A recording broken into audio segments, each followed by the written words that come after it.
So the very first speaker we'll have is Nishara Mendis.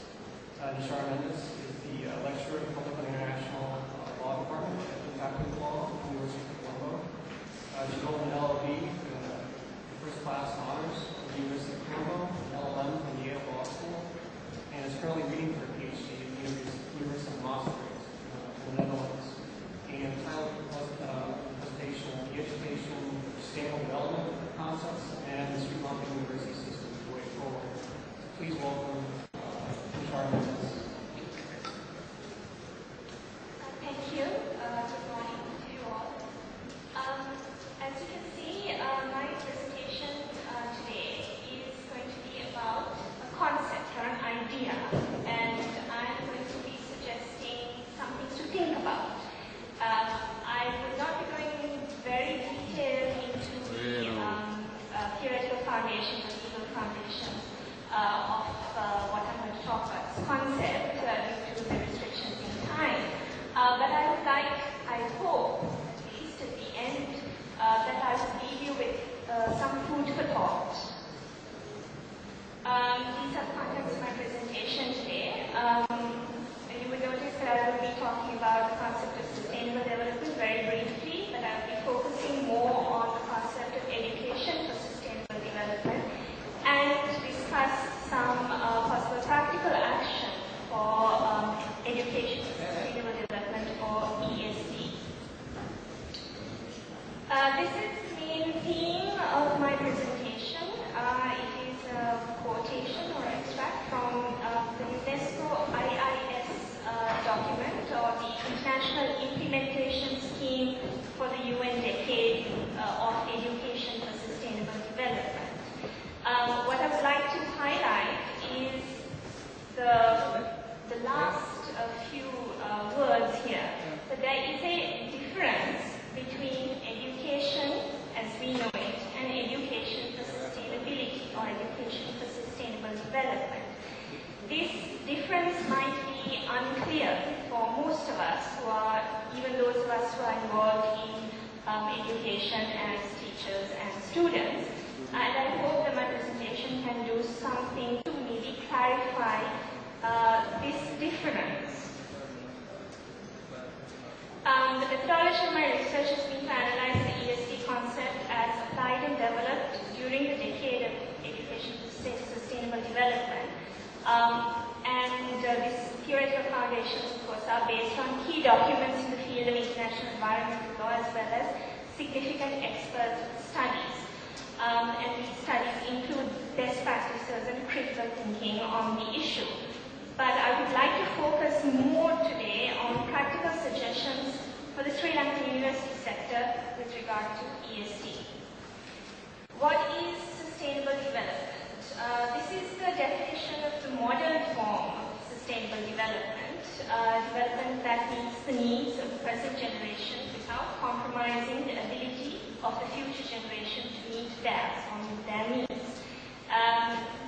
As those who've done environmental law would know, this is from the 1987 report of the World Commission on Environment and Development, also known as the Lankan Commission report. And this was adopted later by the 1992 Rio Declaration on Environment and Development, a very significant turning point in the development of international environment law and the idea of sustainable development.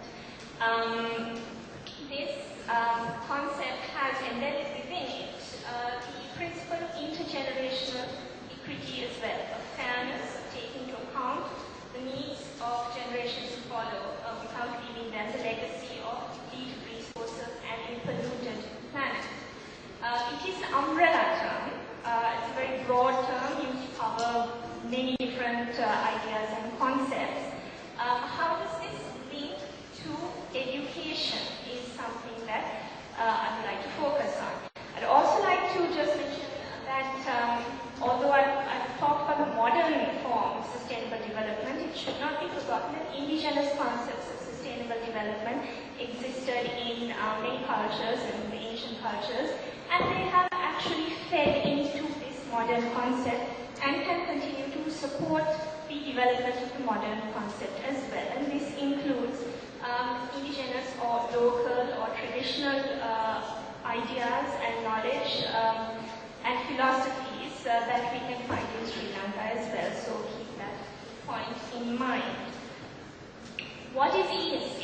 Education for Sustainable Development is a concept, a new vision for education for the achievement of development, which links economic growth, social development, and environmental protection with an underlying element of culture as well. And that is also another reason why we should not forget the indigenous or traditional knowledge concerning sustainable development when we are moving ahead in, advancing in a modern way.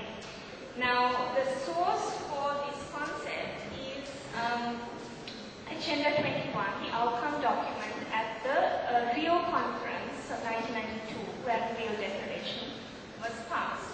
Now, there were 40 chapters of Agenda 21, but what is important is chapter 36, which focuses on education.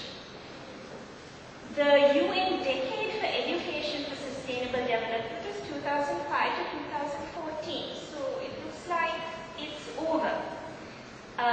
We seem to have missed this a bit in Sri Lanka because, as far as I know, there have not been very many activities in the education sector focusing on changing or transforming education as we know it into education for sustainable development.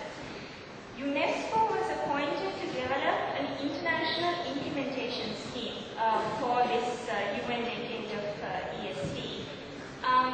That is important because we'll be looking at some of the suggestions made by the UNESCO IIS as we go on the presentation.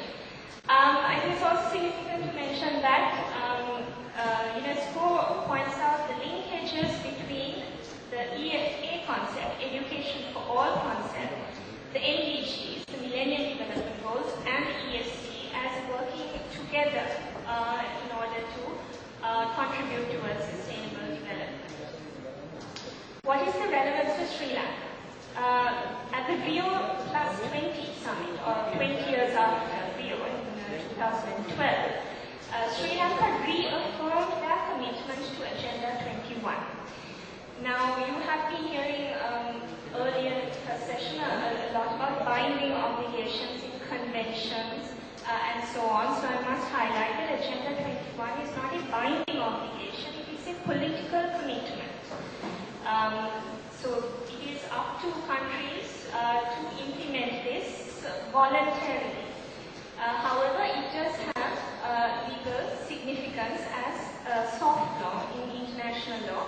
It does support both international and domestic legal frameworks for the protection of the environment and for sustainable development.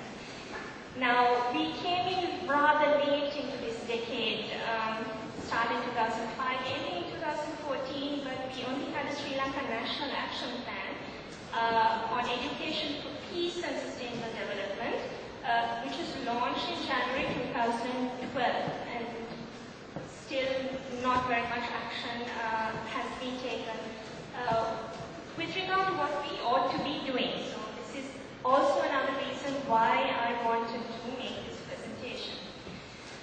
What is the relevance for the university community of Sri Lanka, this concept? As I mentioned earlier, Chapter 36 of Agenda 21 is the most relevant. And this chapter identified 4 major thrusts of ESD. I draw your attention to the second thrust, reorienting existing education programs. This second thrust includes the need for reorienting university education as well, to include more principles, skills, perspectives, and values related to social, economic, and environmental sustainability. This soft law basis was also additionally supported by the Nuremberg Declaration on Higher Education